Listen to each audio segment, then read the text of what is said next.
All right, we are now recording. Um, the the day is June 10th, 2026. My name is Floyd Hurst. I'm here with Avery. Avery, do I have your consent to record? Yes. All right. Awesome. So I'm interviewing you as part of the as part of my as part of my internship with Carrollton Rainbow. Can you give for the audience, can you give a brief description of what you do for Carrollton Rainbow and your general background? Sure. My position at Carrollton Rainbow is that I am what's called an insider, Mhm. and the insider position is a high level volunteer. And my major role as a high level volunteer is to be the vendor coordinator Mhm. for Carrollton Pride. Um, I started being the vendor coordinator for the 2025 Carrollton Pride. Uh-huh.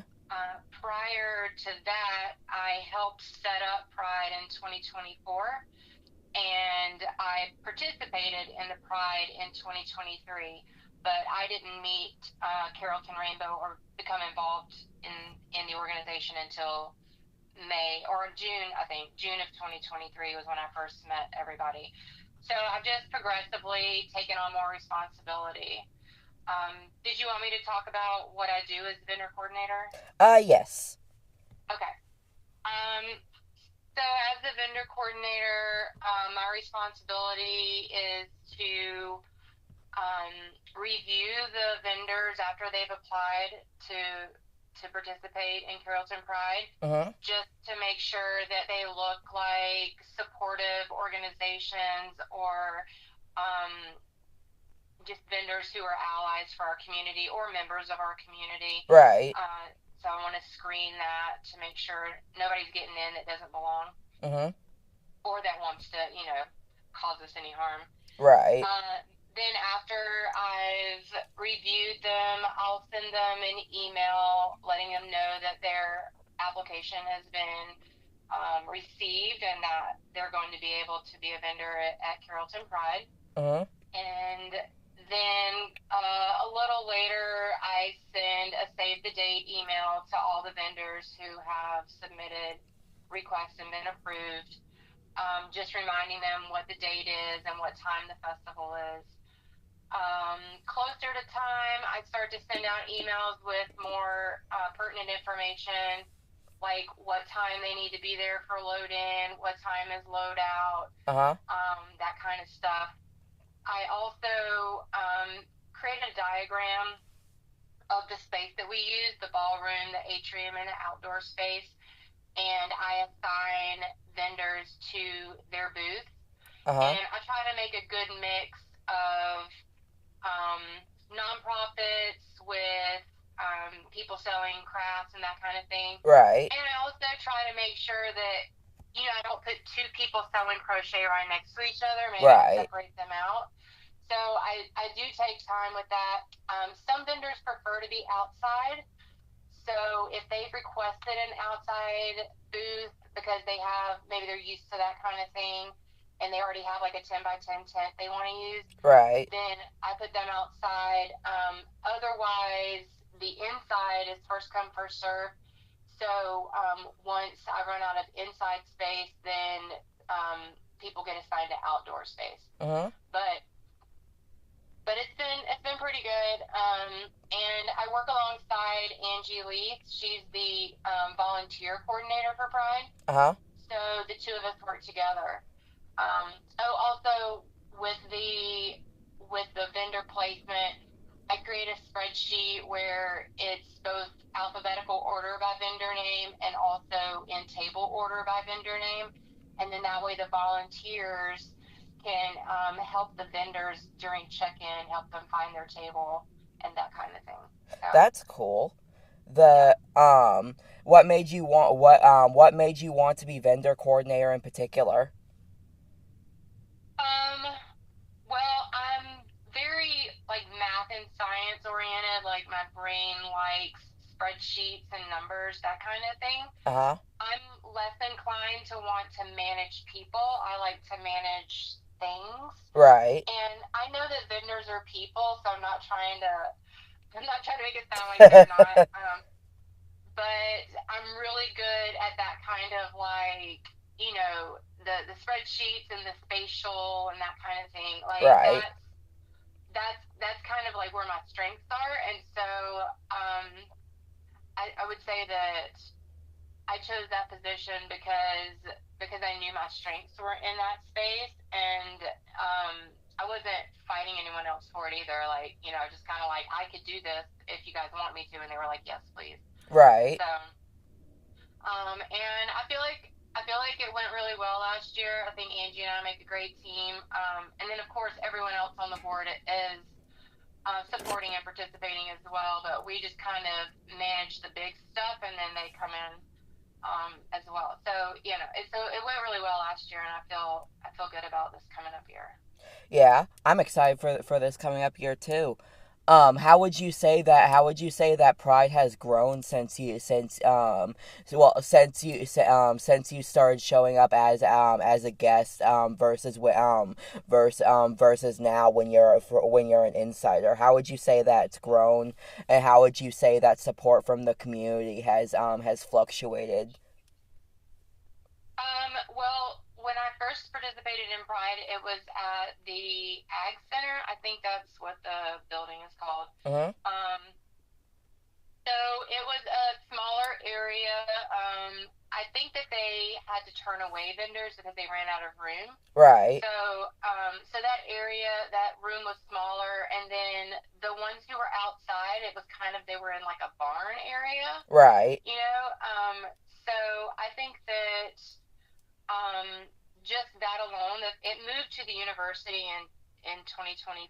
So the first year that I participated in 2023, it was just in a smaller space, Uh huh. and but it was amazing to see because um, they ran out of parking. There were so many people coming. It was very validating to see so many members of the Carrollton community coming to the Pride event. So Right. that was really heartwarming to see that first year. Being at the university really allowed for more vendors, more space for us, and so the crowd also was larger. There's significantly more parking at the university. You also have the students who are there. They do tend to be on break though during the first part of October, which Yeah. is when we have our Pride. So we have potentially missed, I think, some student participation just because they're out on fall break. Right. But the community showing up for us has grown year over year, which has been really nice. Yeah. Would you say that would you say that now that Pride has gotten bigger, that's gotten more pushback from the general Carrollton community, or no? I don't really think so. We haven't had any major issues with um, people coming to the event and protesting. Um, the university doesn't push back against us being there, Mhm. which is nice. I think that us being at the university shields us a little bit from the public. That Right. if we were in a park or in the town square or something like that, it would probably we would probably be more susceptible, I think, Right. to negativity because we would be easier to get to. I think that people have to really want to go to the university. Yeah. um, so yeah, so as far as I'm concerned, I haven't really noticed any pushback. Mhm. That doesn't mean that there's not any, but it hasn't really been like a big part of my participation in Right. Pride. And do you run into that as any problems in that regard as the vendor coordinator of like people sending in like facetious applications or anything? No, I have actually not had to turn away any vendor requests. I'm scanning them out of an abundance of caution, Yeah. but there was not anything. There was nothing that triggered me to start doing it. I just did it because I thought that was the right thing to do. Right. But luckily that has not been an issue yet. Right. So, how would you describe the relationship between Carrollton Rainbow, particularly Carrollton Pride, and the university, particularly the QSA, and also the relationship between Carrollton and the Wire community, from like your perspective of like vendor coordinator.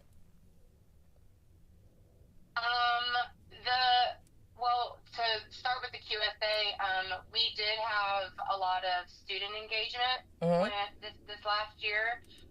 We had several student groups that wanted to have tables in the ballroom. The Right. QSA was one of them. I believe the gender studies program was also there. Mhm. And there were a couple more. I can't remember off the top of my head the names of the organizations, but they did all request to be situated together so that, because I think that there was some overlap in the students participating in each Right. That organization. makes sense. Yeah, so that was nice to see, and I did put all of their tables together, and I also put them right at the front of the ballroom Right. because I wanted to show respect to the fact that we were at the university. Mhm. I thought that giving the university vendors prominent placement was a good way to show my respect for the fact that the university allows us to have the event there. That makes sense. Yeah. I was involved in meeting with the student team that would be working the event. Uh-huh. Like we met up a week or so before the event to just kind of walk through the spaces we would be using and what that would entail as far as how they would set up the tables and that kind of thing. Mhm. And everyone on that team um, was really excited and positive about it. Mhm. I personally don't deal with the rental of the space or any of that. Uh-huh. So I don't really have like firsthand experience of what it's like to work with the university other than the fact that the student employees were they were all outstanding. Right. Like, and then on the day of the event, um, they were there to set up all of our audio visual. Like we were using the monitors in the room Mhm. to show a slideshow of the schedule of events that day and then upcoming events that we would be having. And the student employees were great with that, you know. So I mean, every time we interacted with them, they were great. Right. So that's really my only experience with the university. With the community at large, I would say that for the most part, we do a really. Can you hold on 1 second? Somebody's at my door. I'm No sorry. problem. All right.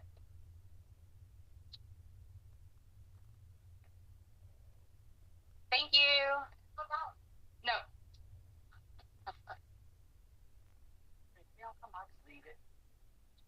Last name Avery. Mm-hmm. I love. Have a good one. Thank you. Sorry, I got to deliver this. No problem. Okay. Okay. So, we have a good relationship with a lot of the businesses out in the community. We have several that allow us to hang posters in their windows whenever we're having an event. Right. Um, and there's a handful that aren't comfortable displaying our posters. Right. But I would say that we have more businesses that want to participate with us than don't. Mhm. So that's good. And then we've gotten a lot of support from some of the larger industry in the community. So Southwire has been a huge supporter of our organization. Um, they've been they've donated for Pride and also for some of our other events. So Southwire's been a great community partner for us. Um, we've also received donations from other places. Like I want to say the Courtyard Marriott Mm-hmm. has been a good partner for us. Um, I don't want to forget anyone that's important, but we also received grants from Pride Across the Peach State, Uh-huh. which is comes from Atlanta Pride. So Atlanta Pride takes grant applications from other organizations throughout the state, and Carrollton Rainbow has gotten that a couple years in a row. I don't know if it's been more than 2 years in a row, but I know for a fact that we've gotten it the last 2 years. So Awesome. yeah, so that's good. So yeah, so the community at large feels pretty welcoming. But I would say that like we kind of know like which businesses to go to and which businesses to Right. maybe stay away from, and I don't want to, I'm not going to put anybody on blast, but, Right. we just kind of know inherently where to go. Yeah. How would you say how would you say that how would you say that you'll know, just like based off past experience and everything? Yeah, based on past experience, and like if I've had like a negative interaction with a business, in not just like a regular negative one, but in regards to community support, then Right. we'll just kind of stay away. Um, but we have also put in place a safe space program with Carrollton Rainbow, and Mhm. so we've had businesses knocking on our door requesting to be a part of the safe space, and so we know that they're definitely on our side if they're asking for that. Right. So having that program is a really good way to gauge whether or not a business is going to be welcoming. Right. Has the general support from local businesses and vendors fluctuated at all in the past few years, particularly in the second Trump administration? Um, I don't feel like we've lost any support that we had. I think that all of the businesses who were supportive of us in, uh, early on are still supporters of us. Right. Um, as far as like general community, I don't, it almost feels like the people who are for us are fighting even harder for us now, Yeah. and then the people who weren't fighting for us before are just doing what they were doing before. Yeah. So I don't think we've lost support. If anything, it's made those who do support us want to support us more strongly. Mhm. That's interesting. The so whoa. So how would you say that pride and how would you say that pride in the community and just Carrollton Rainbow's presence in general, how would you say that that's had an effect on the community, and like, what effects can you see from that? Well, I've actually heard firsthand from some people who have moved to Carrollton from other places, and when they were researching the area, found Carrollton Rainbow, and they said that it made them feel better about moving to this area. Yeah. That they, coming from out of state, they've heard mixed things about the state of Georgia. Georgia's the purple state, so it's Right. like, um, you kind of worry about if you don't know anything about any area other than Atlanta, you're not sure what to expect. And then when they saw that Carrollton Rainbow was active in the area, it made them more willing to move here. Right. And actually, some people were choosing between locations and chose Carrollton based on the presence of Carrollton Rainbow. Uh-huh. I've also heard of someone who said that their child decided to go to the University of West Georgia because of the presence of Carrollton Rainbow, Oh, because it made them feel safer about being in West Georgia. right. So I think that I think it's had a positive impact on the community, and I love that it's it's helping people decide that things are okay over here in Carrollton. Right. you know.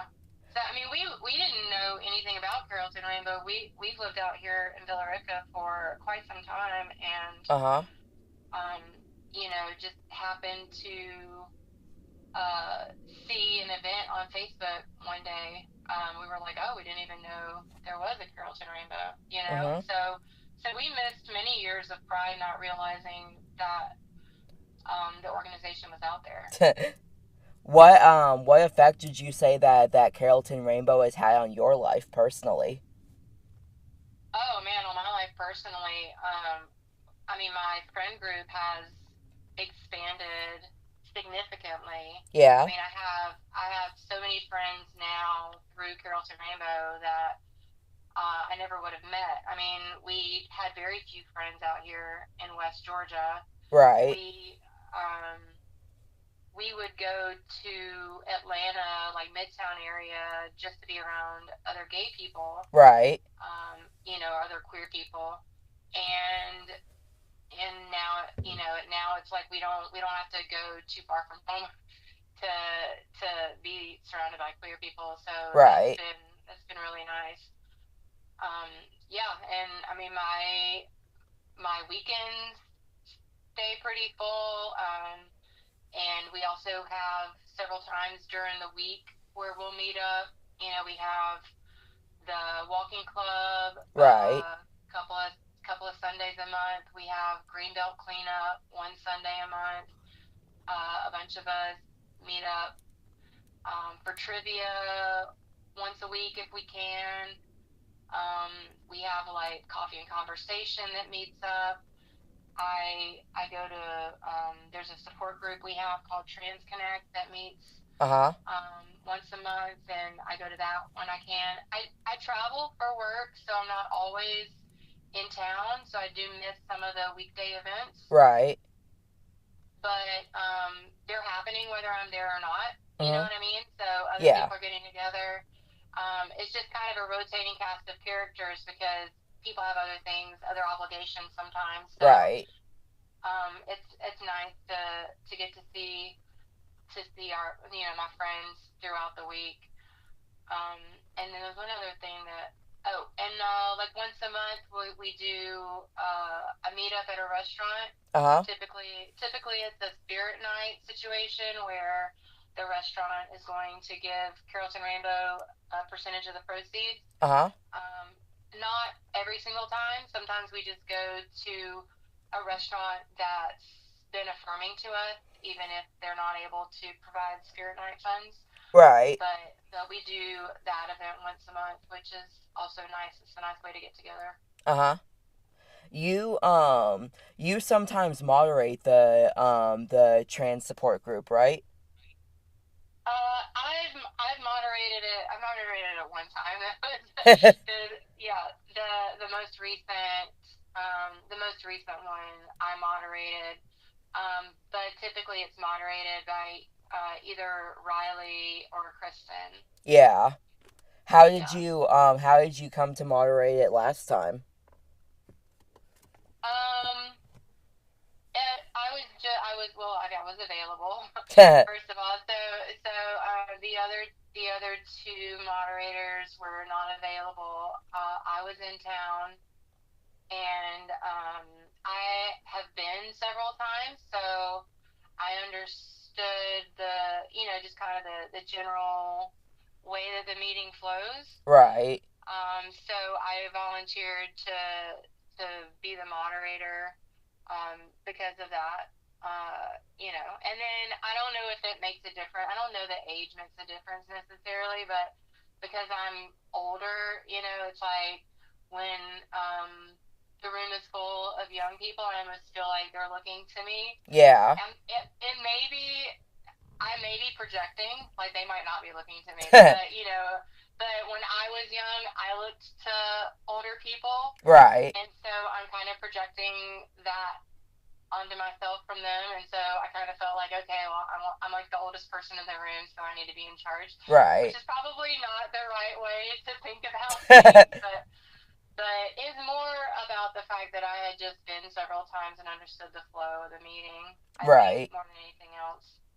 How is that opportunity to connect with an intergenerational transgender group? It's actually really eye opening because am I was kind of a late in life. Um, it came to me later Yeah. that I didn't really fit with either gender.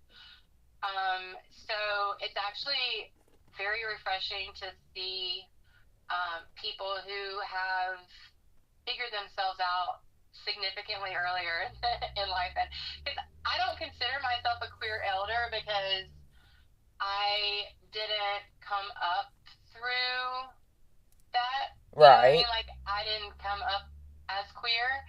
Um, I'm pan, so because I was attracted to men, I kind of suppressed the other attractions because Right.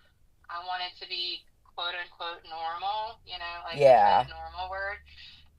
So yeah, so I'm a late in life non-binary person, late in life to explore my queer side Mhm. and seeing people who are living their truth um, as younger. They're just starting younger. They're going to live in their truth for decades longer than I ever did, and that's just Right. really refreshing to see. Has Carrollton Rainbow allowed you to explore your identity more? That now that you're now that you're an insider and participating in the Pride. I would say yes, that just being in queer spaces more just allows me to feel more like I can be my authentic self. Yeah. Um, so when you're just walking through life in the world with everyday people, you just kind of are doing your thing and keeping to yourself. But then when you're in a queer space, you can open up more.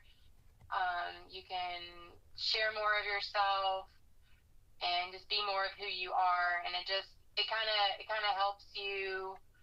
Um, the more you're able to be in that space with yourself, the more you understand about yourself. If that makes Right. sense. I don't That know. does make sense. Yeah. So we are at 20 I'm looking at our time. We're at Mhm. 28 minutes and we're at 28 minutes um and I've walked through all of my questions. Is there anything is it do you is there anything else that you'd like to mention, or like any closing thoughts before we end? Hmm. Uh, I mean, just that I hope that our community continues to grow and thrive, and that more people who are alone in West Georgia or who are alone in their queerness are able to find us and come and participate, and that we have events that they're interested in. And I also hope that people who have different interests than we've had events for are willing to maybe host events, of their particular interests. Do you know what I mean? So Yeah. like, if you're not into coming to walking group, but you'd rather have a crochet meetup, that maybe you organize a crochet meetup, Uh-huh. so we're open to more people joining, we're open to more people participating, and we're open to having more events on our calendar. Awesome. Thank you so much. Yeah. All right. Um, all right, I'm gonna turn off the recording now. Thank you so much for participating. Okay, yeah.